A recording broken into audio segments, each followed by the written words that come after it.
Cinema. Welcome back to War with Cinema. I'm your host, Greg, your local metalhead, and with me is... Par the Collector. What's up, everybody? And you wanted to start the year off with my cousin Vinny. He's family. Is he a good lawyer? He's family. So, this movie is like a childhood favorite of mine. My dad showed me this movie when I was like 10, and I thought it was the greatest fucking thing ever. I did not watch this movie. This is the first time I've seen this movie. Yeah, that's why I picked it, because when you were like, yeah, I've never seen my cousin Vinny, I'm like, how? Yeah. How, bro? I know, it's one of those things that I kind of steered away from for some reason. Like, I don't have a reason to tell you why I didn't watch this movie. It's just... Fucking Pesci, always gold, man. I know. Dude's been in 7 movies, and they're all fire. That's what I was thinking while watching this, is like Home Alone and like Goodfellas / Casino. And it's like, those are the Joe Pesci's I want. And I don't know if I want to steer away from them. Like, I don't know if I want to see him in other things. But this is kind of like literally a blend of the both. Because you still got the New York, the New York swagger, and then you still got the comedy from the Home Alones. And it literally is like the perfect blend in this movie. Right. And I touched on it a little bit at the end of last week's episode, but Marissa Tomei won the only Oscar for a comedy is from this movie. Yep. And I watched it last night. Like I said, I've seen this movie a million times, but she really did do a great job in this fucking movie. She did. She's not just eye candy, which she is, a whole snack in this movie, but she is killing it, man. She is hilarious in this movie. And she was like a heart character. Like, she fucking helps him, and like, he wouldn't have been able to do shit without her. Right. She saved the fucking day, which goes back, and it gives you a good feeling, because it's like, if you got a good woman behind you, you could conquer the world type shit, you know? But, yeah, Greg, break down into me, man. Tell me what it's about, man. Oh, yeah, we've been talking about people who are in it. The great Ralph Macchio, the fucking Karate Kid's in I was this going to movie. say the fucking Karate Kid is in here. This is Fred Gwynne's last movie before he passed away. Fucking Herman Munster, man. Yeah. I love listening to this old man talk. I could listen to him talk about anything all day. Like, he could talk about birdhouses. Why would you do that? Counselor. I know, R.I.P. He was a legend. Lane Smith, who was a random surprise in this movie. Bruce McGill. Yeah. Great cop for years in movies and TV. Or played a boss or a cop or a bad guy.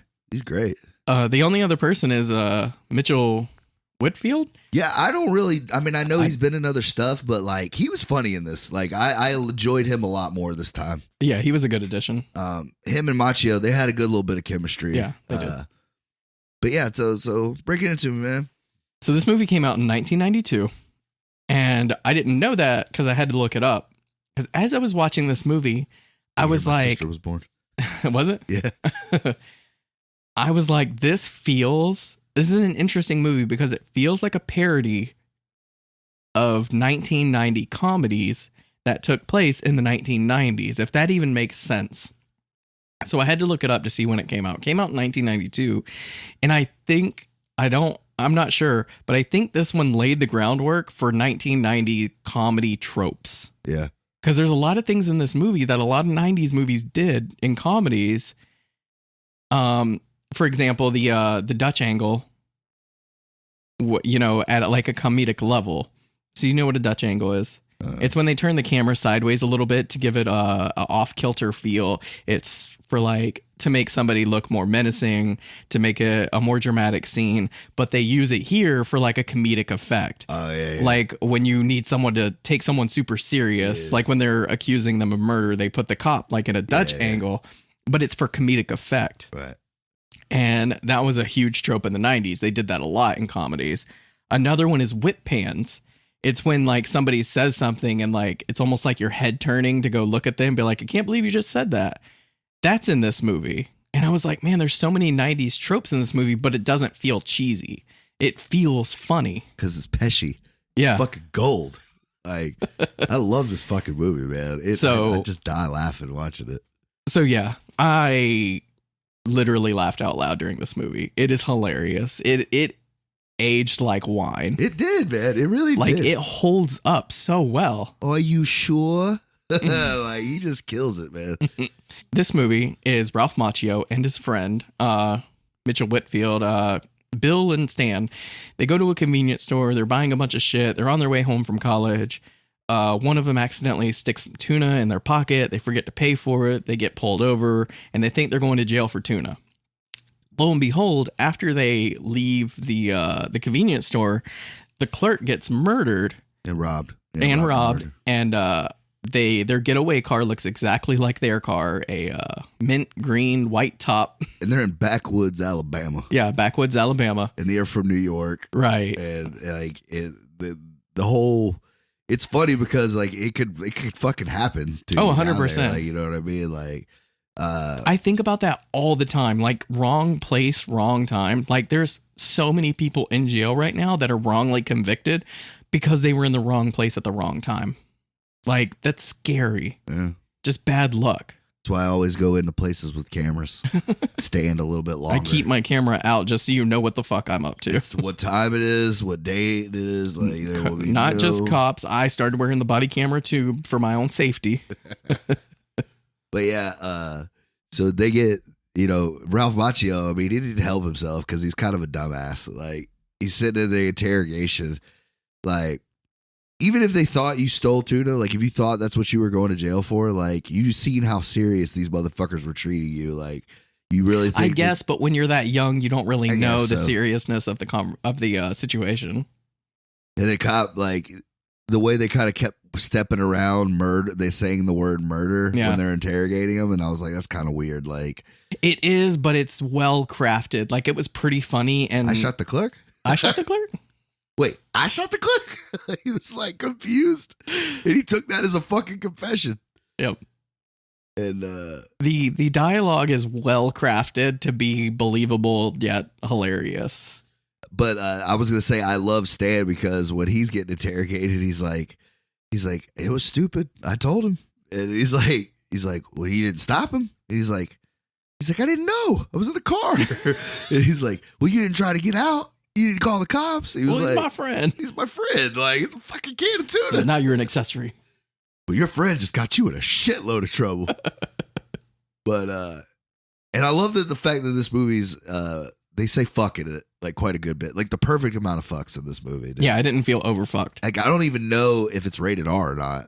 Like, I feel like it's not a rated R movie, but it could be. No, it's probably PG-13 if I'm being honest. Oh, it's R. It is R. That's surprising. Okay. I did not expect R.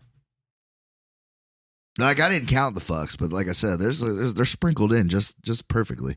But for a Pesci movie, though, I was gonna say Joe Pesci had a problem cussing. Like, he had to make up his own little thing on Home Alone just to stop himself from cussing. We've talked about this. Like, yeah. I would pay an unlimited amount of money to get those fucking blown takes of him just, motherfucking piece of shit cocksucker. Yeah. Like, just watch him go the fuck off like Tommy. You could do like Home Alone X, have the unrated, uncut version of Joe Pesci just going off. Just going the fuck off. And Daniel Stern laughing uncontrollably because he can't help it because it's fucking Nicky from Casino. Right. Like, and Macaulay Culkin's like crying because he's 9 and he doesn't know what to do. Like, he said he was going to do this. Like, it would be hilarious, bro. It would be fucking hilarious. I would pay X amount of dollars about for that. But apparently there's a Mrs. Doubtfire. Really? Cut.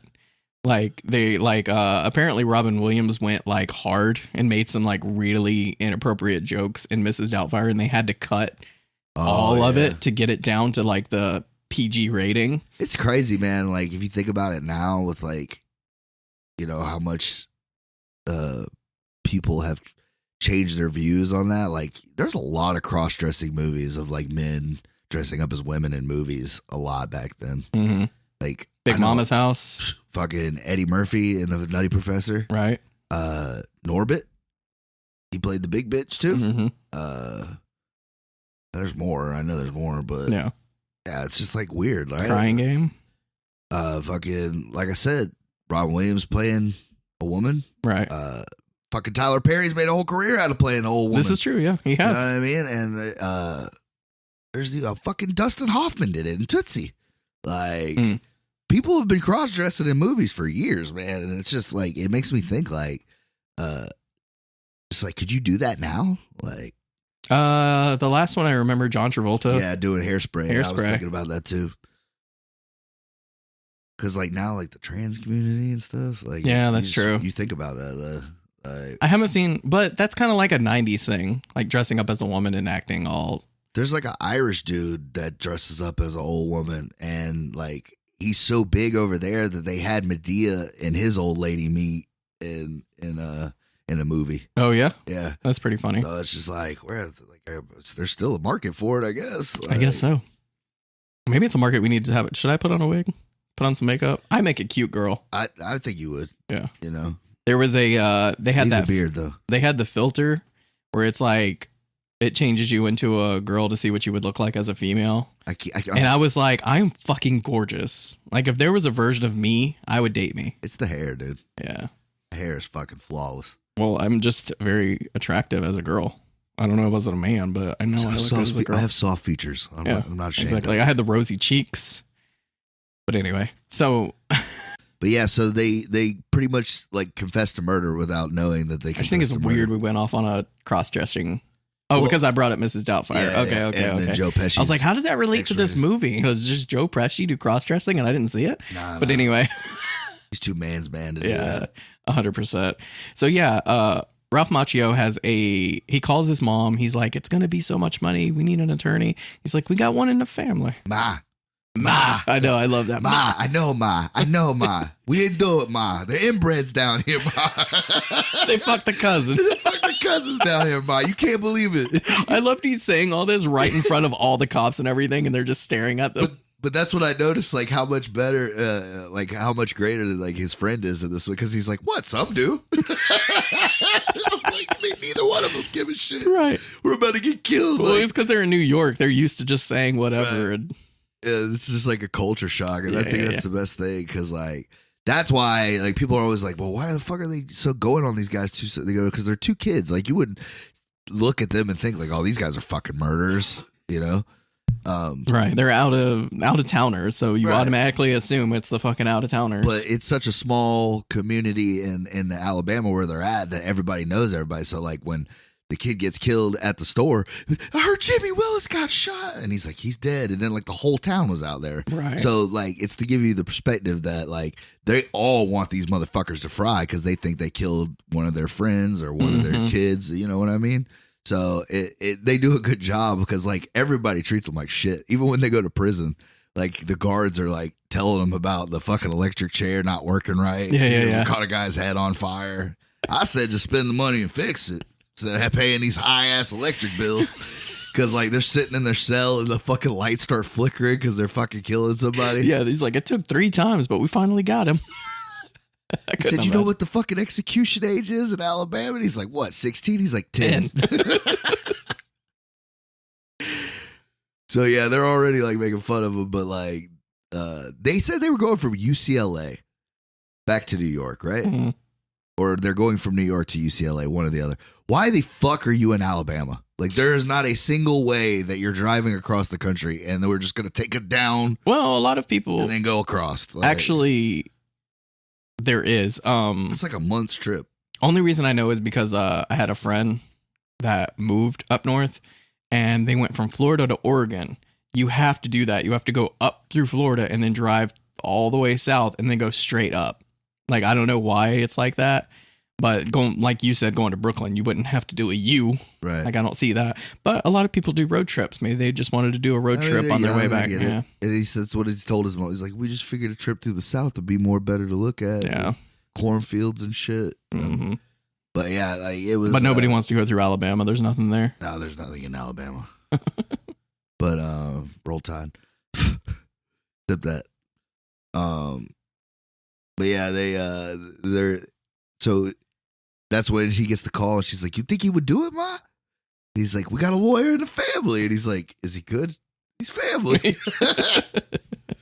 So they're sitting in the cell, and he's like, "What if you know?" He goes, "You know what happens in these places?" He goes, "Yeah, I know what happens in these places." He goes, "Well, don't you worry that that's gonna happen to us?" And he's like, "We're the only two in here. Right. Look at those cots. What if they put one of them in here?" Stan, shut up. Yeah. Guy named Bubba starts to treat you like his girlfriend. I'm not ready for this. Although they reuse like a comedy skit twice. That's what, like, because when they were in the cop being interrogated, asking about the whole situation, they're talking at them and they don't really understand what they're talking about. They did the same thing in the jail cell whenever Joe Pesci finally shows up. No, because I thought that was what made it hilarious, because he had just told Macchio, like, hey, man, somebody's going to try to fuck us. Right. And he's like, I told him to bring me to the new guys, and he took me here. Fuck some new meat. Funny thing is, Joe Pesci does look like if he was in jail, he would try to he'd be the guy. Like, he would tell you how it's going to go down. Like, I don't care that he's 5 foot tall. He's like... It's not what I represent. It's what's behind me. Yeah. You know? Yeah. He's like, maybe we should get to know each other. What are you shaking for? We should get to know each other a little bit before we get into it. He just keeps like saying the perfect things to make it sound creepy, dude. Yeah. I don't want to do this. Well, I understand, but I'm doing you a favor. Right. You guys are getting fucked either way. That's what was great. Hey, look, you're getting fucked either way, guy. At least with me, you stand a chance. That shit was funny. Maybe we should let him sleep. Me and you will get started. Yeah, so they finally sit down with him and realize he has not practiced law at all. He actually failed the bar 6 times. 3rd time's a charm. Not for me, it wasn't. Six time was the charm for me. It was so you've done like murders and manslaughters and stuff like that. No. But like armed robberies and like drugs and shit like that, right? Like Grand Theft Auto? No. So what have you done? Right now I practice personal injury. Slipping balls. Barely a lawyer. I like the little nod to that in the movie whenever so did you fall at your place somewhere else. Or first he goes, rear end? Nah, I fell. Ah, shit. Then he goes back to talking to old boy. Would you fall at your place or someone else's? My place. Shit. I love that little bit. I love that whole fucking scene. It's hilarious. Oh, it's great. We'll get to it, but yeah. So he goes to the first appearance, and all you have to do is there's another thing about this movie that I did love. This taught me so much about the judicial process. Like, I had no idea. I'm glad you said that, because this movie I watched, shout out to Legal Eagle. He is a lawyer on YouTube that, goes over stuff like this. Lawyer shit in movies. And he said this is the most quoted movies between lawyers. Yeah. He said this is super accurate. Yeah, as far as like most trials don't go that fast. It's not like, oh, we did the arraignment and now trial starts Monday, but like that's how fast they were trying to fry these motherfuckers. Like, no, but this one is so accurate that they show the interrogation scenes in school. Like, wow. They show this to kids and be like, this is how you're supposed to interrogate. Like, it's like, that's how accurate it is. So shout out to this movie and Legal Eagle. I did not know that. I might have to start watching them. Because I like lawyer shit in movies. I think about that sometimes. Oh, like, can I use that? He breaks down lawyer or cases in movies. So check him out, Legal Eagle. Yeah, he's great. Okay, but yeah, so all he has to do is say fucking guilty or not guilty, and he's like, look, this has all been one big huge misunderstanding. He's like, He's like, let me get this straight. Herbert Munster's like, let me get this straight. So you want to skip the arraignment, go straight to trial. And go straight to a dismissal? Mm-hmm. And he's like, if the next words out of your mouth is not guilty or not guilty, I don't even want to hear you clear your throat. I will hold you in contempt of this court. I think I get the point. I don't think you do. Not guilty. And then he's like, their bail's $200,000. Trial will start on Monday. And Mr. Gambini, your bail will be $200. You fucking serious? He fucking arrested. You got to get me out, right? You got to get me out. He's telling Marissa Tomei. Right. The great thing with them, like I said, and their relationship makes this movie fantastic too, is when they first get, like, almost every scene they have together is just fucking gold to me. Like, because you would think that they wouldn't be a good fit because he's like a womanizer and like, you know, he looks way older than her, clearly. He was 49. Yeah, she's she like is 27. Yeah, exactly. Like she's young as shit. She's literally half his age. She's at her hottest and he's like him. Yeah. You know, but like, I mean, it's Pesci, so he gets points for being a badass. Right. But, I mean, I'd make out with Joe Pesci, so. I mean, for the right moment. Yeah. Sure, why not?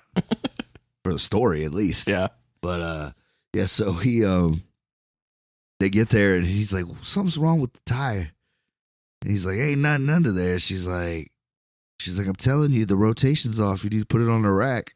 Because you find out later in the movie that she worked in a garage, he worked in a garage, and they fucking know everything about cars between the two of them. Mm-hmm. But she is on another fucking level. Yeah, she's like a genius when it comes to that stuff. She saves their fucking lives. Mm-hmm. Like, we're jumping around a little bit, but yeah, like later on, you'll see how fucking good she is. So, anyways, so the older gentleman comes up to him. He's like, you got mud in your tires. He's like, mud in the tires? Like, you get mud in the tire. It's just an expression. You know, sometimes we're famous for our mud here. You're famous for your mud. How's your Chinese food? Stop asking people about Chinese food. Do you think they have Chinese food here? They don't even have Chinese people, probably. But, I love their little back and forth. And the great joke in this movie is every hotel they stay at, there's something that wakes Joe Pesci up at fucking 3 a.m, 4 a.m. Yes. The entire time. It is really fucking funny. It's great. Because by the fourth place, like, she's fucking laughing. Mm-hmm. And the look on his face is how everybody would fucking look. The one thing I love about this movie is the first half of the movie, there's so much setup. Yes. Like all the way down to grits. Yeah. Like they go to a little diner and he's like, what's grits? What are they made of? The fuck is a grit? And it pays off in the end of the movie. That's what I love. Like the whole dumps that pound of lard on the fucking fryer or on the fucking flat top. And he's like, so have you heard the problem with cholesterol in this country? So yeah, that's one thing I love is the setup and the payoff, like mud in the tires. You find out she's really great at knowing about cars, the grits and everything. So it is. The first place they go, it's like a fucking what was it? Oh, it's that fucking it's a steel whistle, yeah. Steel whistle. And he's like, so what's with the loud fucking whistle at 4 a.m? It's to let everyone know to get up. He's like, that's the steel mill. Letting everybody know it's time to get up, start the day. Can hear for miles. He's like, awesome. Apparently. So the second place he goes is next to a slaughterhouse. These fucking pigs. He's like, what? Yeah, but who's slaughtering pigs at 3 a.m? Like, that was weird. I mean, is there a good time of day to slaughter pigs? I don't know. I feel like they should have breakfast before they get slaughtered. I mean, those guys are fucking living the lifestyle, you know? I got to eat some bacon before I make this bacon. You know what I'm saying? The third one, right. The third one is by far the funniest one. Oh my God. The train. Because of the train. And he gets up. He's like, so the train, does it come by every? The train usually come through here at 5 a.m. No, it's unusual. He's like, said okay. It almost never happens. Right. Okay. It comes by again the next morning. And he's like, I thought you said it doesn't come by at 5. No, he's like, what's priceless is he hits the bell just like the fucking You told me that train never comes through here. Almost never comes through here at 5. I know she's supposed to come through at 3:45. Oh, it was fucking hilarious. But it's fucking shaking the hotel so bad because it's literally like railroad tracks, spit, hotel. And like, it fucking shakes the glass off the fucking table. And Marissa Tomei, the second time, she just starts dying laughing. Yeah. And he's like, he just has the look on his face like, I hate my life. When he keeps going to jail, he has to ride back to the prison with Ralph Macchio and his friend. And he's like, you didn't ask any fucking questions. He's like, you could have got that shit thrown out. He's like, you didn't know you could ask questions, Vin? Because, Ralph's trying to. Right. It's his cousin. He's trying to, like, make him seem like, come on, man, you're not this fucking stupid, right? Like, that's the only thing. Like, the fact that he's went through school, he passed his bar. Like, I don't feel like he would be that dumb. But, I kind of let it go for comedic value. I ain't gonna lie. Like, the first, like when I used to watch this movie as a kid, I used to think like he wasn't even a real fucking lawyer. Like that's what I thought like the whole time. Like he wasn't even a lawyer. You know what I mean? Because like he lied about everything to the judge, so he'd leave him the fuck alone or whatever. Right. But so yeah, like I was like, yeah, and that's how I took it. Like he probably cheated his way through fucking law school, and that's why it took him 6 times to pass the bar because he not really know the law. Yeah. And that's why he does personal injury, because it's like probably the easiest like practice of law that you could do. Well, I think it's one of those things. He's good at arguing. Or so like as long as you get somebody in the courtroom, he can like argue their case and do very well at it. But when it comes to like actual practice, even the setup, you were talking about setup, and that's good too, because I didn't even think about that until right now. But yeah, you're right. This movie does do a great job in the first 45 of setting up the second half of this movie. Yep. Because he even tells the prosecutor, because he's trying to get cool with the prosecutor, thinking that it's going to help him with the case, but he doesn't know that he has to give him discovery. He has to give him all the information, because when you go into court, you can't like do that. Like you have to give them a fair chance. Yeah. Like full disclosure. Right. So he thinks that he has to like get cool with him, so he'll tell him, but he just bitches like, oh, I'd like to get a look at your files. He's like, all right, I'm sent over. So Shirley, would you print them all for me? Send him over to Mr. Gambini. You got Xerox over there? No. But yeah, he talks about that Judge Malloy, about how he wanted his son to be a law student, but he ended up being a musician. And he goes, he was from Brooklyn too, so it made me think I could do it. Like, I didn't know that the story at first was bullshit, or it was like, but then you find out later on that that's who she calls to get help. Right. To send over shit for him. But yeah, so it's just great setup. So he's meeting with the prosecutor, and then it's a great scene. He's getting ready. She's like, "You going fucking hunting?" And he's like, "Yeah, I'm a man's man. I could go hunting." She's like, "What are you gonna hunt?" He's like, "I don't know, bears, maybe deer." "You're gonna shoot a fucking deer?" "Well, you want me to look like a pussy out here in the fucking wilderness?" "Yeah, I might shoot a deer." "You think these pants are all right?" I love her little spiel. It's because you don't know where it's going. "You gonna shoot a little doe-eyed baby deer?" Imagine being a deer, and you're going up to a nice brook. You want to get a drink of water. Put your little deer lips down to the water. Cool, clear water. Some fucking guy blows your head off. Dude, and his facial expression, because she hits him out of nowhere. Boom, you get shot in the fucking head. Your brains are everywhere. Now let me ask you, would you give a fuck about what kind of pants the son of a bitch that shot you was wearing?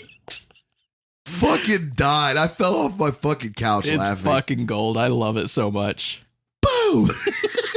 His fucking expression, like, it's fucking classic. She is great in this movie. She is, man. Like, fun fact, whenever she was moving, she almost lost her award in the move. Wow. Could you imagine?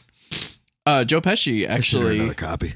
Joe Pesci won an award for Goodfellas, and he won Best Supporting. When he was shooting this movie, he took his award to the set and was showing everybody. Nice. Fuck yeah, dude! If you won an Oscar, why wouldn't you show it to everybody? Right. He's got 2. Yeah, he's that good. Was supporting, but I mean, he got robbed for Casino, though, man. Yeah, he should have got one for Casino. He should got one for this, because, like you said, this is Home Alone meets Goodfellas smashed together. Joe Pesci. But I think it's still such a crazy important movie, though, because like she won, which is insane. You know what I mean? Yeah, like, that is pretty crazy. Like, but she's great. But comedies were not taken serious at all. Like, that's how good this fucking movie is, that the Academy was like, this is a fucking comedy, man. This is good. Like, this is fucking real good. But it just doesn't seem like it should. It's not like a complicated movie. It's like, it's just a fun time when you're watching it. Like, right. I love that it took it, because when I was watching it, the first, half of the movie, you're not sure how serious it's going to take the whole scene, oh my God, what am I trying to say? The trial. Thank you. You don't know how serious it's going to take the trial, but once it gets to the trial and they start interrogating, I'm like, a fucking Law and Order episode. I was like, holy shit, this feels real. Like, it feels like I know it's a movie, but some of this stuff that was said in the courtroom are literally taken from actual cases.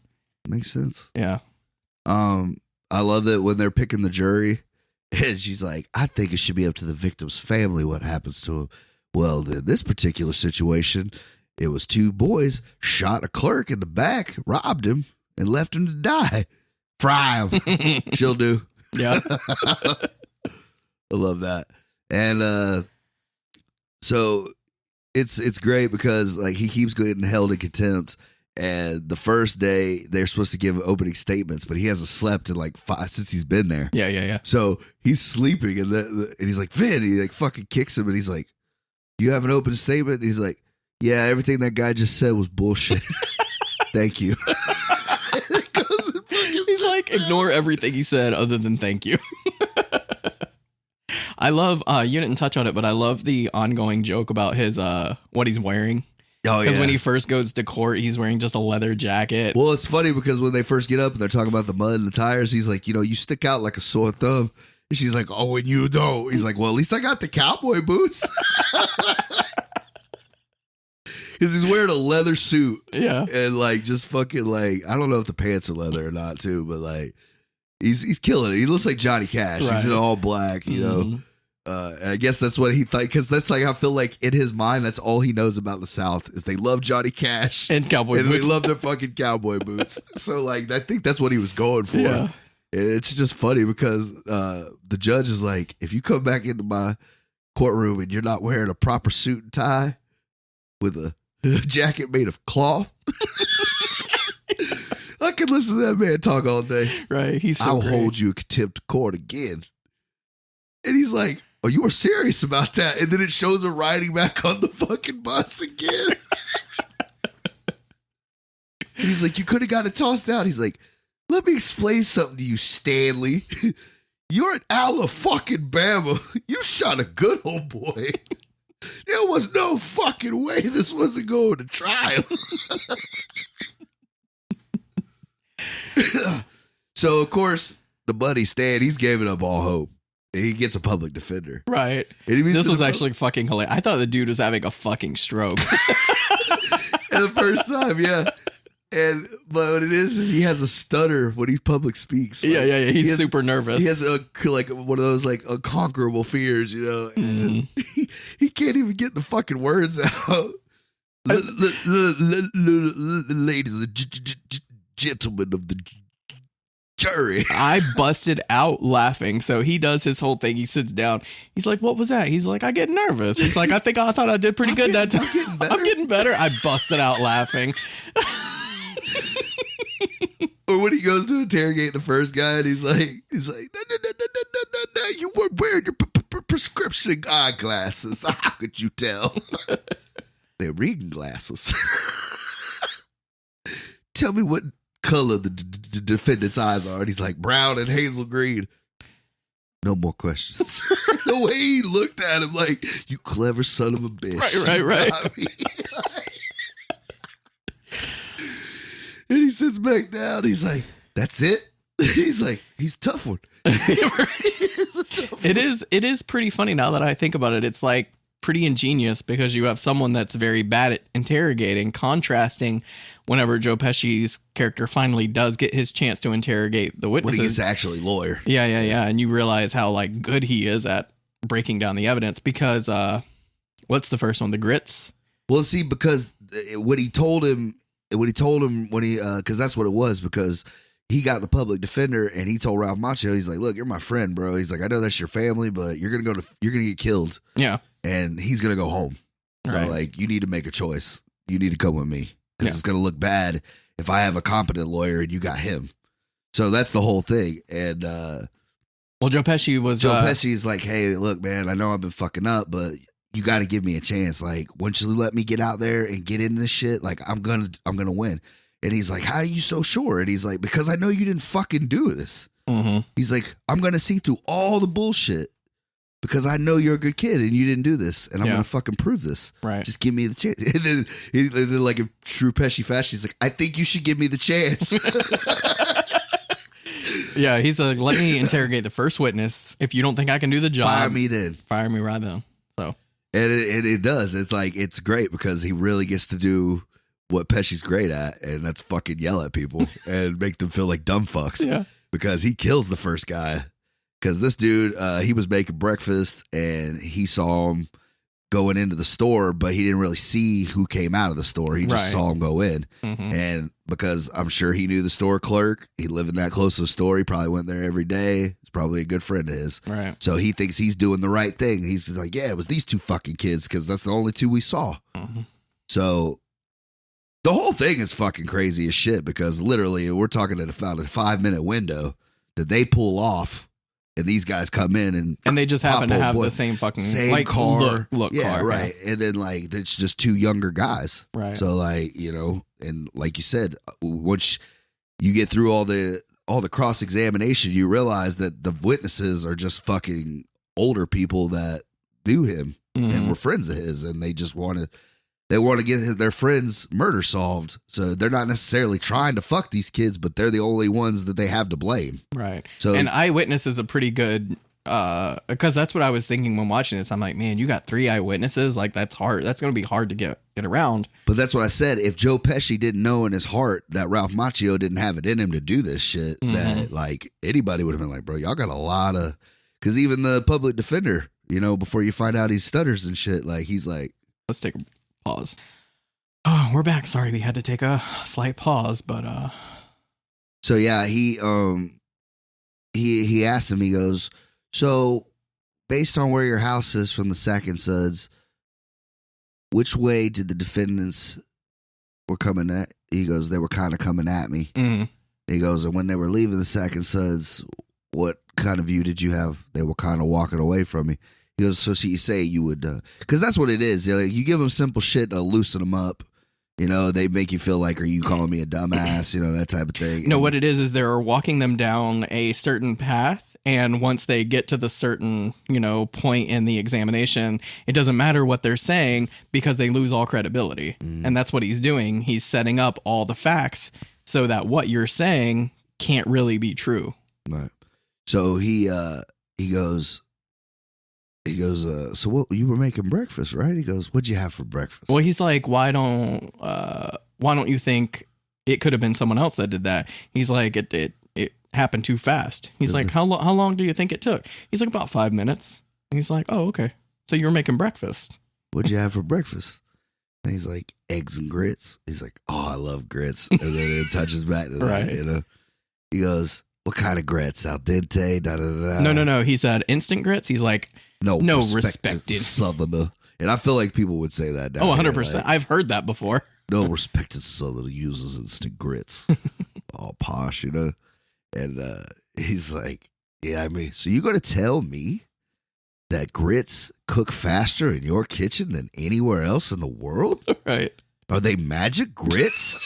Did Jack get those grits from the same guy he got the beanstalk beans? Because regular grits take 20 minutes. Everybody knows they take 20 minutes. And it's true because they told him that, which is, fucking genius. Yep. He's like, are you sure about that 5 minutes? And then, of course, the dude starts breaking down. He's like, I might have been mistaken. And he's like, are you sure about that 5 minutes? And you get some like serious Pesci for a second. Yeah, he goes off. Goodfellas Pesci for a second. Are you sure about that 5 minutes? I'm done with this guy. Joe Pesci was such a good pick for this movie. Like, I think it was supposed to be somebody else. Yeah, I heard that too. I'm so glad it's Joe Pesci because he nails it. I noticed it last night though, but if you look at some of the points when he's cross-examining some of the witnesses, like it's almost like he almost busted out laughing. Oh yeah, so he would have to cover his mouth or like he would turn his head or whatever. But like I noticed it like 2 times. Once when he was yelling at the big guy, the first guy, like I noticed that like right before he yells at him, it looks like he's about to just start going like fucking, but like he just like stops himself or whatever. I believe it. And then or it's good editing. They cut to the jury, one or the other. Like they do a good job of like getting it off of him when they have to. Right. But, so I noticed that though, like, because I wonder if for him, like, it's got to be easier to play the tough guy because that's where he grew up. Like, like it just comes more natural to him. I would feel that's why I think he is such a great actor because of movies he did like this and Home Alone, Good Shepherd. Stuff like the Lethal Weapons, because he wasn't playing a tough guy. Not really. This one, maybe a little bit, but like Home Alone, I mean, he's playing a robber, but like it's still way off from Tommy and Nikki and shit like that, the roles that everybody knows him and loves him for. Right. You know, so I think that actually is a test to his talent that he could do a movie like this where it's not, you're not just knocking people or you know what I'm saying? You're not just shooting motherfuckers or you're not just yelling, you know, you're having to do a bit of both. Yeah. And comedy is never a fucking guarantee, you know what I mean? He's a perfect balance between being the hard ass, but also doing a comedy at the same time. Yeah. And like you said, like he nailed this one, man. Like he fucking knocked it out of the park. Yeah. I can't remember if this was the examination or one of the other ones, but he's like, so you're saying 2 Utes. The judge. I fucking love that shit. It's one of the most quotable lines of the fucking. It's the next guy. It's the it's the man with the shit all over his windows. Okay. He played in Ace Ventura. I love that guy. Yeah. He's playing a simple guy in this one too. He's like, what's this all over your fucking windows? He's like, mud. He's like, what's all over your front yard? Trees. What's all over these trees? Like you said, he's walking him down the path. Yeah. And what's between all the trees? Bushes, you know, shit like that. So between all these trees, all these bushes, you're going to tell me you saw them come out. You saw 2 Utes. Herbert was, 2 what? I'm sorry, what? 2 Utes? He's like, oh, I'm sorry, 2 youths. This is a fun fact because Joe Pesci was having a conversation with the director, and this was a actual conversation that they had with each other. He thought it was so funny he wanted to put it in the movie. That's good shit, though. What? 2 Utes? What is a Ute? What is a Ute? Oh, it's great.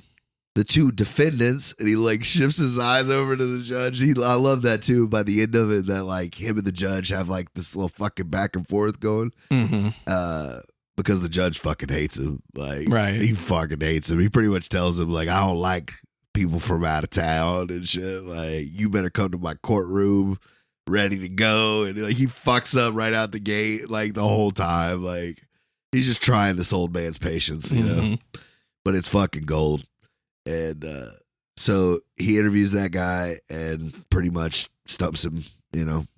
Well, what the lawyer, you know, legal was saying, he's like, he walked him down a path that it didn't matter what he said.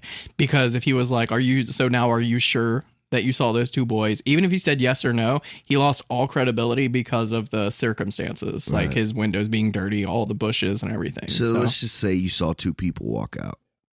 Or run out or whatever. You didn't really see who it was. You just assumed that it was these 2. Right.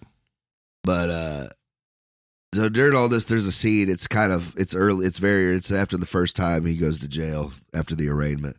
But it's such a great scene. I still want to talk about it. It's a pool hall. She's like, oh, right. She's like, where are you? He's like, you just need to keep bailing me out. She's like, yeah, about that. I can't keep bailing you out. I've almost cashed all of our traveler's checks, which made me think like, God, man, you remember traveler's check? Like, yeah. That's insane. I remember, I obviously never used one, but like my mom told me about them and I was just like, wow. It was just like these little checks that you would go cash at banks when you were like out. There's just like a little bit of money you could have with you. Yep. But, she's like, I got stiffed for $200. Yeah, I tried to hustle the money, but I got stiffed. He said, wait, you got what? Like, he didn't even care that his woman just went and hustled somebody. Yeah. He's just like, what do you mean you got stiffed? So it's pretty funny. They walk into the bar and it's a fucking hick bar. Pool and chicken. I love that shit. Yeah. And it looks over and it made me want to start my own pool and chicken bar. Right? I just do fried chicken and play pool. He goes, that's him over there. And he's got the Marty McFly vest on, which is awesome. And then you look at this fucking homeboy, sticks a whole chicken leg in his fucking mouth and pulls out a bone. Wait, that's not how you eat your... No, that's not how you eat chicken. They had a great line about that in Be Cool. Mm-hmm. And The Rock plays a gay guy, you know, and him and Vince Vaughn are like celebrating this shit. They're like, man, let's get some chicken and waffles in this bitch. Some Roscoe's in this bitch. And The Rock goes, you know, I could take a whole chicken leg in my mouth and just pull out the bone. And he said, but you don't do that shit by my chicken. You better, the only thing better be wet on my chicken is the syrup, man. Keep your shit separate. Shit is hilarious, man. Have you ever seen Be Cool? No. Oh, we might do that. Have you ever seen Get Shorty? Nope. Oh my God, bro. That's why I said when we started doing this podcast, you're like, you've seen so much. I'm like, you don't understand. I haven't seen as much as you think I have. It's the year of the comedy, bro. Yeah. because like those are great. I mean, Be Cool's funny, but Get Shorty's hilarious, man. Mm-hmm. Another Gandolfini movie. But yeah, so he goes up to the guy and he's like, "Let me get this straight. You and Miss Lisa here, y'all played a game of pool for $200 and you won't pay her the money." And he's like, "I'd like to take the 200. Yeah, I'm here to collect the 200." And he's like, "I'll kick your ass." And he's like, "So let me understand this. You're gonna fucking kick my ass or collect $200. He's like, "I gotta be honest with you. I could use a good ass kick.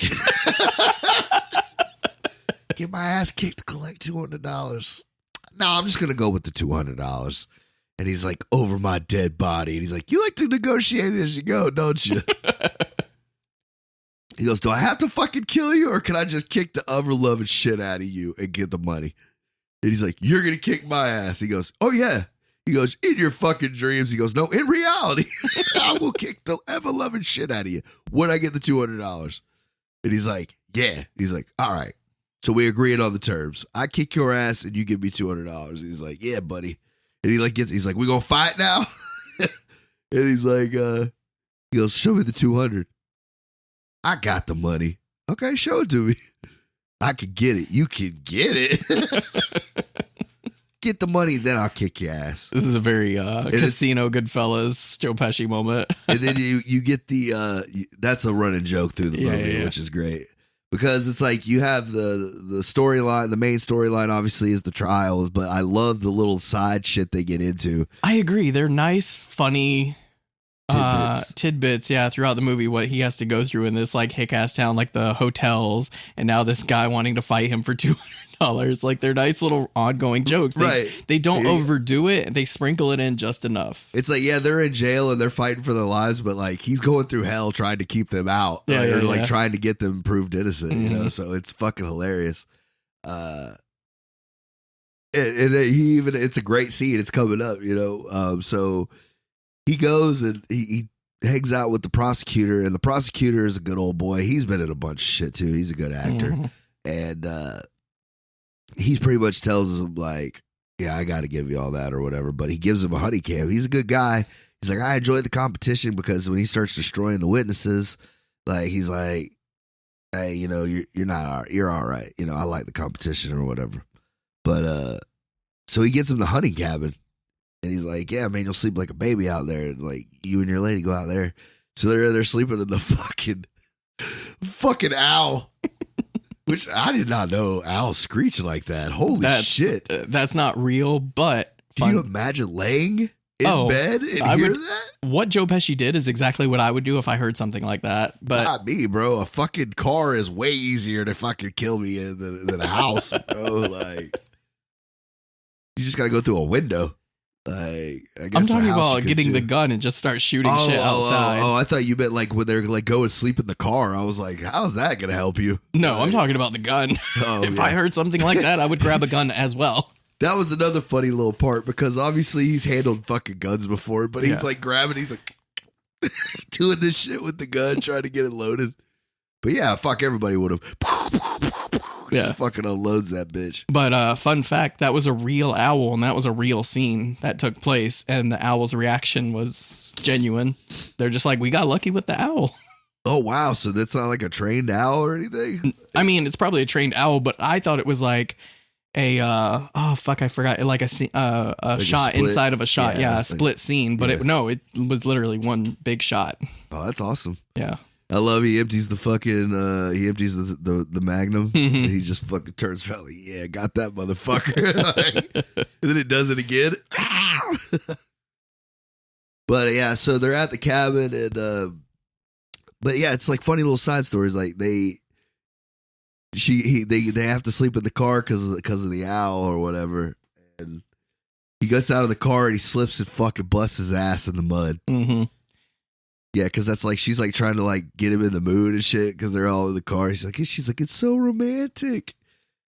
Look at all the stars. No one around for miles." And he's like, "Oh, see those stars." And then it just starts fucking pouring. And then we get, and there's another callback to the fucking South and their mud. Yep. We're known for our mud. They get stuck in the mud. Oh, I felt so bad for his Reeboks. They got fucked up, son. All white, too. Oh. Well, this is leading up to one of my favorite parts of this movie is, so he gets something out of his truck to help get him it's a board. out of the mud. He's gonna put it under the wheel. Right. But he also throws his suit in the mud. What was in that pink bag in the trunk? Oh, it's your suit. Why the fuck was my suit in the trunk? She said, I took it, got it cleaned. I thought it'd be nice go to court with a nice clean suit. Yo.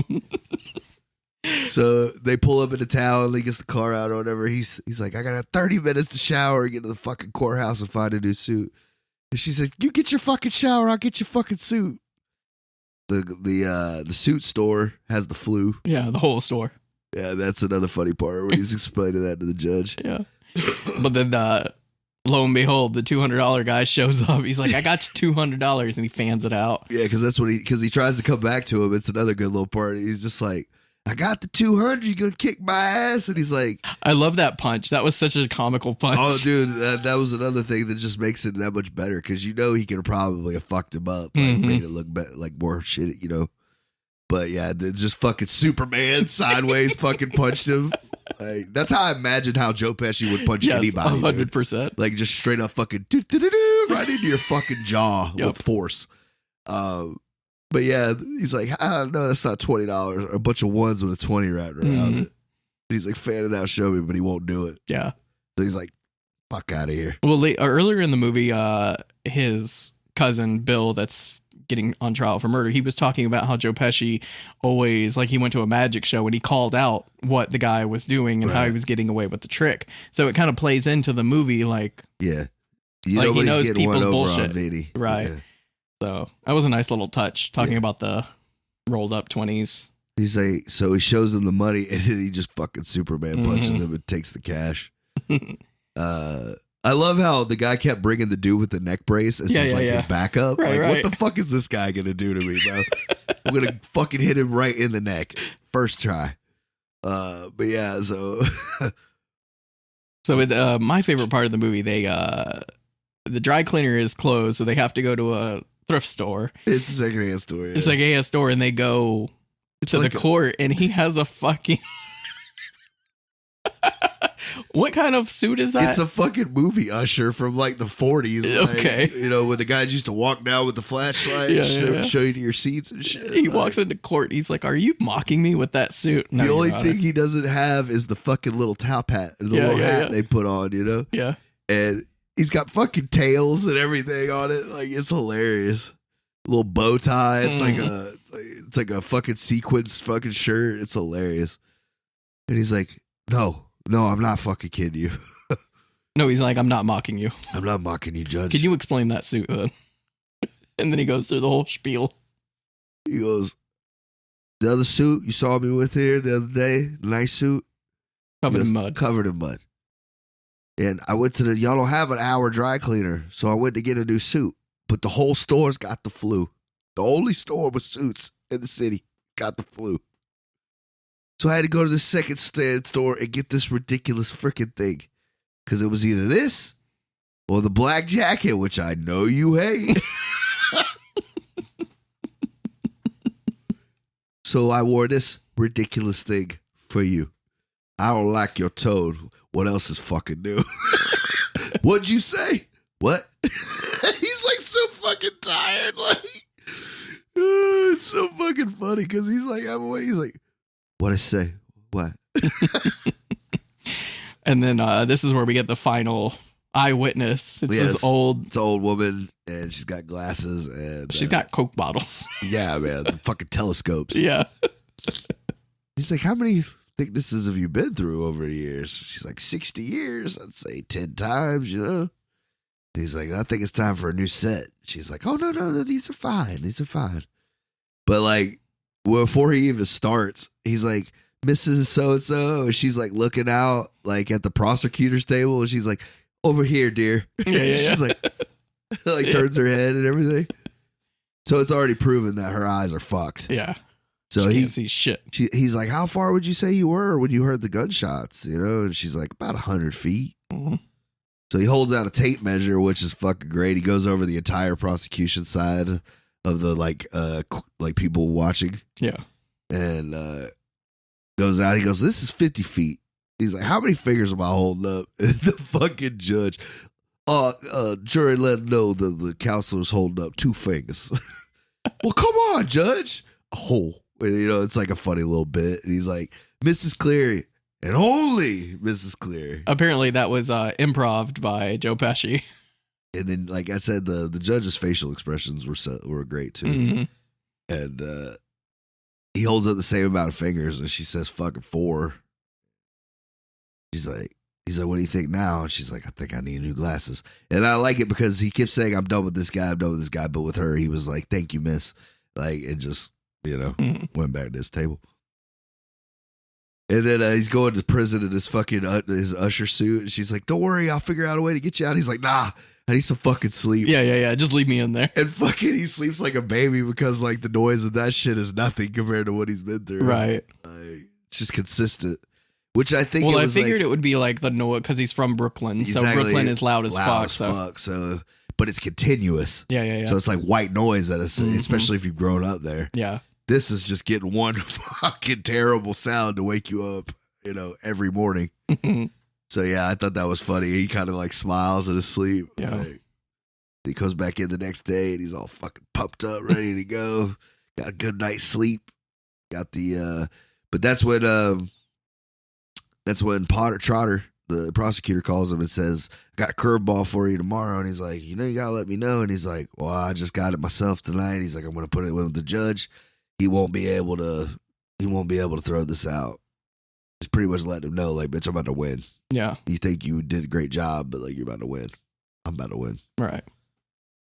So he shows up and like Joe Pesci stayed up all night reading like every section of a law book that came with witnesses and like the preparation and like what you're supposed to do and not. And he like breaks down intellectual and he's like, "And therefore," you know, all this shit. And like I can only imagine how many takes it took for him to get all that right. Yeah. You know what I mean? I love the judge is like, "That's a well thought out." That was very intellectual, thought out. What he even called it oh shit, like lucid. That's Yeah. what he says. Lucid, very intelligent, very articulate. Overruled. Yeah. He just fucking like, of course. And then I love when he's walking back and like by this time, that's another cool part. When the trial first starts, there's like 4 people in there. And then by the end, the bitch is full. Like the whole town's in there. You know what's funny? I didn't even notice. Yeah, like the whole town's in there. Huh. And like Joe Pesci like throws his arms up and like you can hear people like fucking cheering. Like they're like actually rooting for him to prove these guys' innocence. So then you get, I forget the guy's name, but he's also been an actor for a long time. He's great. Oh, right. It's James Rebhorn? Yeah, Rebhorn. Yeah, James Rebhorn. He plays a tires analyst for the FBI, which is actually like a thing. Like, you know, they can... Oh, yeah, because when I was talking about how they took actual... shit from cases. Yeah, that what he was saying was actually taken from a case. So he pretty much says that there's only one car that can make that kind of tire track marks. No, there's only one tire that can make those tire tracks, and he talks about the that specific tire. And then it's pertained to just this model and yada, yada, yada. Right. And it's pretty much saying that the same tires that are on their car. Right. And it's these boys' car. Yeah. So that proves that it was them, but they were at the store. So, you know. But they don't have anything. So at that point, you know, Joe Pesci has to like get a recess to figure it out. And she's trying to like, because she's been supporting him. Marissa Tomei has been supporting, Lisa's been supporting him the whole time. She wants to help, but she doesn't know how to help because she doesn't know anything about law. But she's just kind of like, she knows he's fucking up. And she's like, "I see you drowning and I want to save you, but I don't know how." And she's been taking pictures throughout the whole, she has this little pink camera. That tourists, yeah. And she was trying to cheer him up because she could see that like he needed it, you know, he needed to pick me up. And he's like eating and like going through notes and, you know, shit like that. Yeah. And she's like, "I got the pictures." He's like, What? And she's like, "I'm just trying to fucking help, you know?" And so he starts going through the pictures. He's like, "Oh, this is going to help me. Pictures of this, Pictures in the fucking store. Me in the shower. This is what's gonna crack the case open. Me in the fucking shower. So she like gets pissed and like says fuck you and leaves. And he has to go back to court by himself, and you could tell he's not really right because like he ain't got her with him, and she's like, right, but so he notices in one of the pictures, that he sees this in court. That's what it is. But she has the picture of the tire tracks, and he has the revelation, and that's when he calls her back, like, "Hey, you need to come help me in this case. Like, I know you hate me." Because they both know cars. Yeah, but it's funny because she's on the phone because it actually plays. I love this setup in this movie. Like everything has a purpose, and that's what makes for great writing in movies. Like if you're gonna do something, it needs to have a purpose. So she's on the phone, and he pulls her off. What are you gonna say? Well, he says he tells the judge, he's like, I need a fucking 10-minute recess. Yeah. Like, no, 5 minutes. You got 3. Right. So he goes to the sheriff and he's like, please, you need to look this up for me. And he's like, you gotta do that shit yourself. He's like, look, man, these motherfucking kids' lives are at stake. He's like, I need help. Like, you're a cop. You have to do this. Right. So he hands him the paper. Well, then he runs out there and finds her. He's like, Lisa, you gotta come. She's like, fuck you, no, whatever. Well, then he like forces the bailiff to like bring him in because he's gonna use her as a witness. Right. And then it's a great scene. It's one of the best scenes for her because she goes on the stand and he's like, could you tell me a little bit about your expertise? Oh yeah, I love the breakdown. Like, how is she? Mechanic? Yeah. And she's like ignoring him, and he's like, Can you Judge, can you tell the witness to answer the question? And she's like, the witness is being hostile. And she's like, you think I'm being hostile now? What's funny is she's like not trying to look at him, so he's trying to like get in her line of sight, and she's like turning around. And I was watching this with the wife. She's like, that's me when I'm mad at you. She's like, this is fucking like, yeah. She's like, I feel heard. She makes me feel heard. So he's like breaking it down, and then the prosecutor's like, well, I'd like to question what much her expertise is, and this and that. Yeah, that. because you can't just have anybody show up in court because they could just say nonsense. So you have to have credibility. So the judge asked her, he's like, are you a mechanic? Or what do you know about cars or whatever? No, he's like, what do you do for a profession? I'm a hairdresser. So what does that... Out of work hairdresser. Yeah. Out of work hairdresser. So how does that qualify you to talk about cars? She's like, well, my dad's a mechanic. His dad's a mechanic. His uncle's a mechanic. My brothers are mechanics. My 4 brothers, they're mechanics. My cousins, they're mechanics. Yeah. And I've walked into shops my entire life. And he's like, so how does that qualify? Or he's like, he goes, well, he's like, there's no doubt your family is qualified. He's like, but what does that make you do? And then he like throws some crazy ass car question out there, which like, I guess a good old, he like cars too, I'm guessing. But he gave her a trick question. Yeah. And she's like, it's a bullshit question. And he's like, is it a bullshit question because you don't know the answer? And she's like, no, because that shit doesn't exist. Yeah. And like, he's like, okay, she's good. Yeah. So he asked her, the question about, is this possible? Yada, yada, yada with this car. And she was like, because at first, like you said, she's mad at him, but she ain't trying to help. Yeah, but then when she looks at the picture, she realizes what he realized about the tire tracks. And I know just enough about cars to realize, like, she's saying some accurate shit, talking about the differential and shit like that. Because that's the thing about differentials, like, one tire will spin and the other one won't. So you need a locking differential so both tires can spin. Yep. So I was pretty surprised. You got positive rear traction, which... Right. So I thought it was pretty surprising how accurate the car information is, but yet in Fast and Furious, we can't get any accurate information about cars that's real. So you're saying you can't jump a car from skyscraper to skyscraper? I'm just talking about if you hit NOS on your car, why does your floorboard fall out? Good point. No wind coming up. There's no reason for that. Fast and Furious is fucking ridiculous, and nothing that they say is real, and it's just funny to me. Yet you have this little movie about a court case, and they briefly talk about cars, and it's more accurate than that fucking movie. The entire franchise. Yeah, right. The Fire Type movies. So anyway, this is an actual car, right? It's a fucking tank. Yeah. So anyway. I just thought it was funny how accurate she was in this movie about cars. Right. Well, so then she gets into it, and they're kind of doing a cute like back and forth, like she's forgiving him as they're like proving it together. And so pretty much she says that there's another car that's got the same kind of make and model. It looks similar. They were both made by GM, and they're a couple power, and it would have the same kind of tires on it. Right. Well, that's what they discover is the tires that he's talking about are the best selling tires in America. So it wouldn't be weird that you've seen those tire marks from the crime scene. And then because he brings the FBI guy up after her. Yeah. And he goes, she's wonderful, isn't she? She goes, yeah, she was great. And he's like, she's cute too. And he's like, sure. But anyway, so like, he's like telling him, he's like, but 2 same green convertibles, like with that, he's like, what are the chances? You know, like that's why it's got to be that car. And then that's when he calls the sheriff up, and he's like, did you find anything out, Sheriff? Real quick. We're talking about like how this movie set up and payoff. Whenever he's talking to the prosecutor, he's like, I got everything but a weapon. And it's very important. He's like, how you feel about this case coming up we got here? He's like, I like to have a murder weapon. Yeah. But other than that, I feel pretty good. Right. And so we called this judge up. And 2 counties over, he's like, I, for some reason, took it upon myself. Check it out.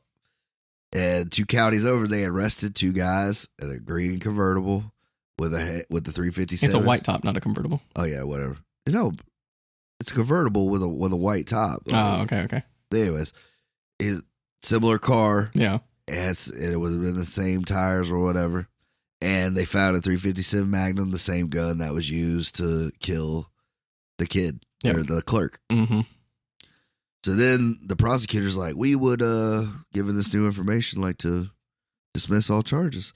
And fucking Vinny does it, man. Yep. Saves the fucking day, dude. Saves Ralph Macchio and saves all that. But there's also a very tiny plot line that we didn't even really touch on. But like because he had already told the judge that like he had been to trials and won, shit like that. But he looked him up and he's like, there's no record of you having any because all he had done was like personal injury. Like he hadn't been to court.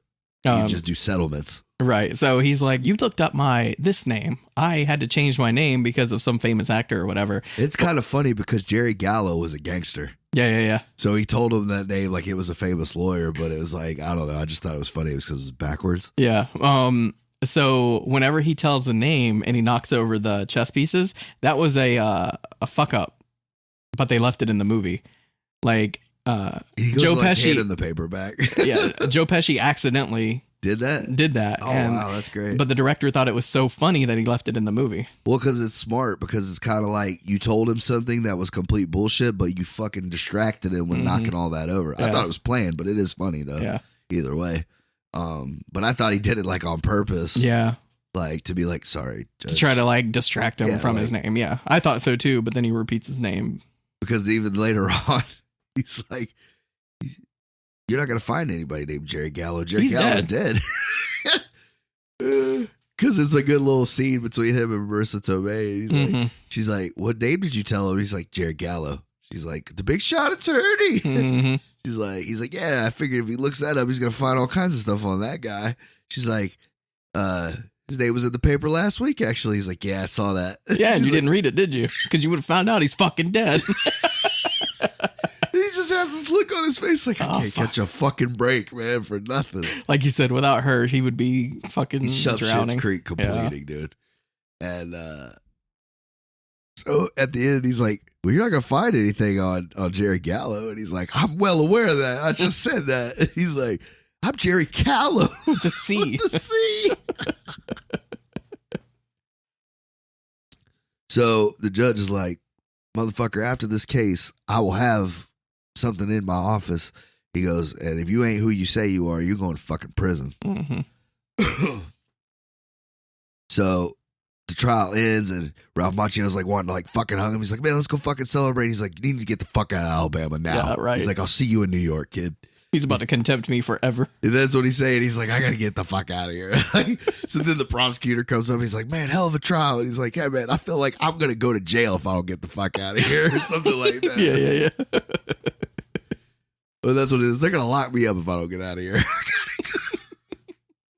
So then the judge meets him and he's like, well, I just want to say it's been a pleasure. And shakes his hand. He's like, finding out who you are. He's like, I'm glad, you know.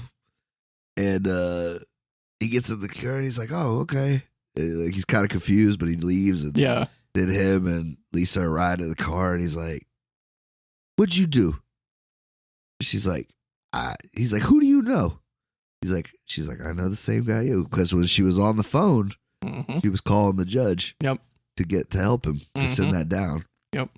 Even when she fucking hated him, she was still helping him out. Which, right. Like that's I said, a ride or die. It puts it's really like she, I feel like some feminists would probably say like she was being a ditzy bitch or whatever, but like, or like I don't know.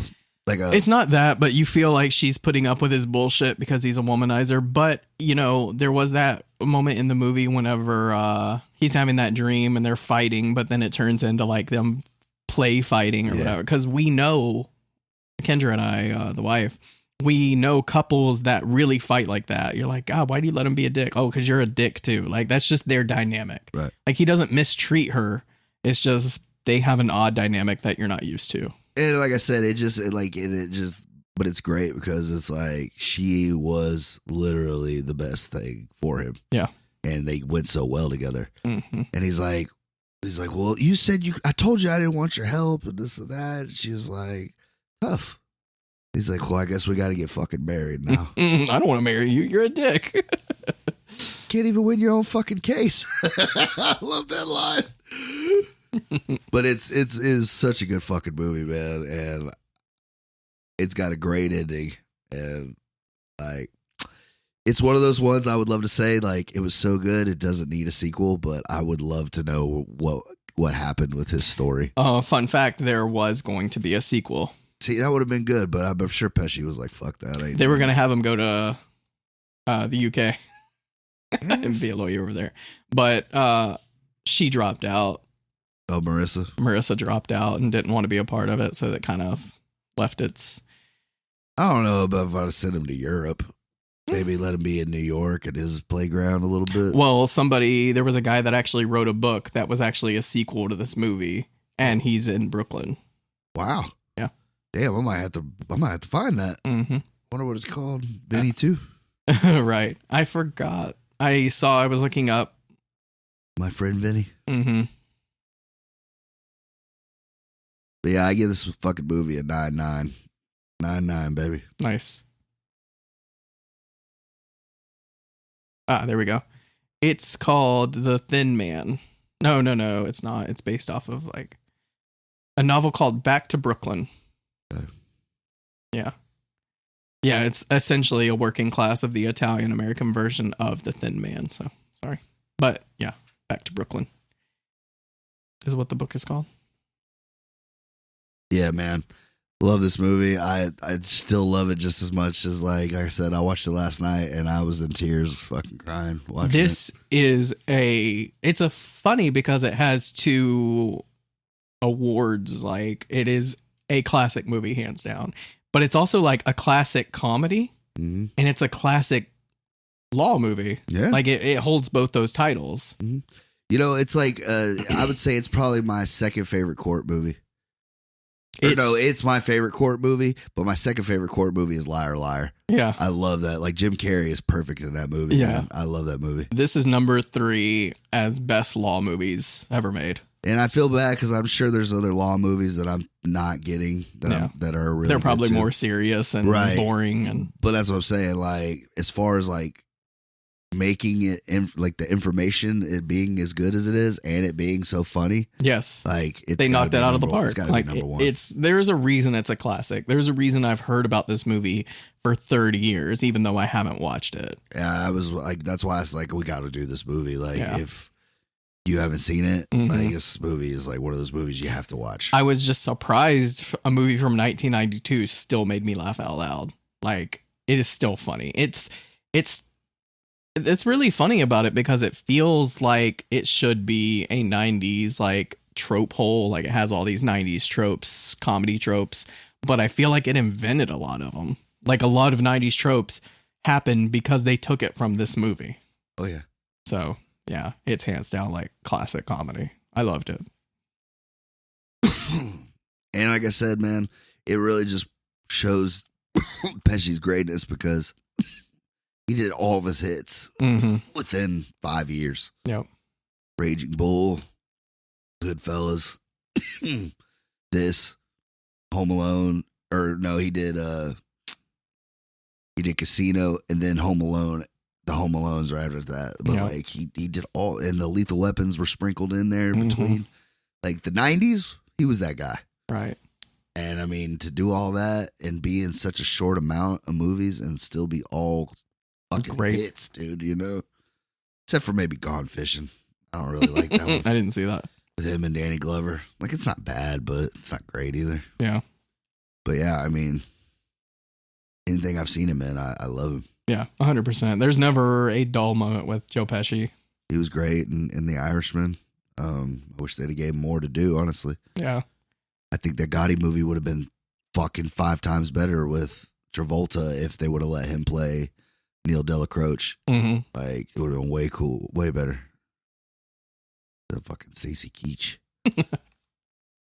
But yeah. But it's interesting you kick off the year because I was talking about how I wanted to do comedies. I don't know why, but this just felt like a January movie. Yeah. You know what I mean? I mean, it fits. I'm not mad about it. But next week, let's just leave it up for a surprise because it's either one or the other. Right. So I'm not going to say what next week's going to be because it's going to be a surprise. But you're definitely going to want to tune in, folks, because it could potentially be one of the greatest episodes we've ever done. 100%. I'm excited for it. Yeah, I'm chomping at the bit for this episode. But you'll have to find out until then. There you go.